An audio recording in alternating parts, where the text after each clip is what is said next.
दोस्तों, हमारे देश में हमेशा देशभक्ति को धर्म से ज्यादा महान माना गया है। आज मैं आपको एक ऐसे देशभक्त की कहानी बताने जा रहा हूँ जिसे पढ़कर आपको उस पर जरूर गर्व होगा और अपने हिंदुस्तानी होने पर भी। यह बात तब की है जब देश आजाद नहीं हुआ था।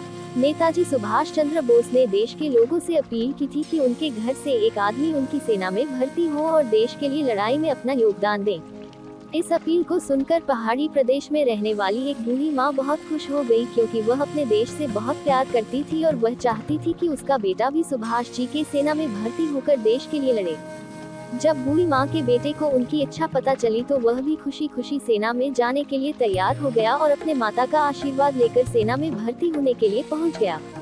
इस सेना में भर्ती होने के लिए कर्नल जब सबसे पूछताछ कर रहा था तब कर्नल ने लड़के से पूछा कि वह कितने साल का है और उसके घर में कौन कौन है। कर्नल के सवालों का जवाब देते हुए लड़के ने कहा कि वह 21 साल का है और उसके घर में वह इकलौता बेटा है और उसकी बूढ़ी माँ है। लड़के की बातें सुनकर कर्नल ने उसे सेना में भर्ती करने के लिए मना कर दिया, क्योंकि नेताजी सुभाष चंद्र का आदेश था कि घर के इकलौते बेटे को सेना में भर्ती न किया जाए, जिससे परिवार का सहारा कहीं छीन न जाए।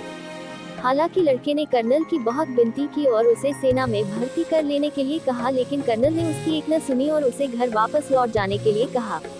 निराश होकर लड़का घर लौट गया और सारी घटना अपनी मां को बताई। इस दुख को उसकी मां सहन नहीं कर पाए और उसे आखिरी कुछ शब्द बोलकर वह अपना देह त्याग गई।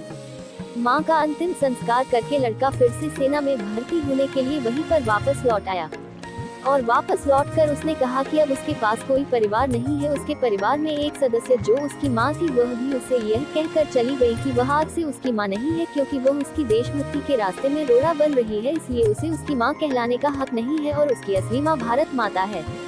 इन सारी बातों का नेताजी को जब पता चला तो उन्होंने इस देशभक्त माता को श्रद्धांजलि दी और उनके बेटे को सेना में भर्ती कर लिया और उन्हें कप्तान की पोस्ट पर नियुक्त कर दिया। दोस्तों, यह होती है सच्ची देशभक्ति और यह होता है देश के लिए बलिदान।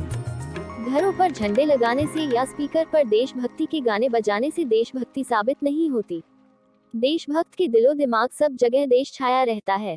भारत में ऐसे देशभक्तों की कोई कमी नहीं है। ऐसे देशभक्तों को सलाम।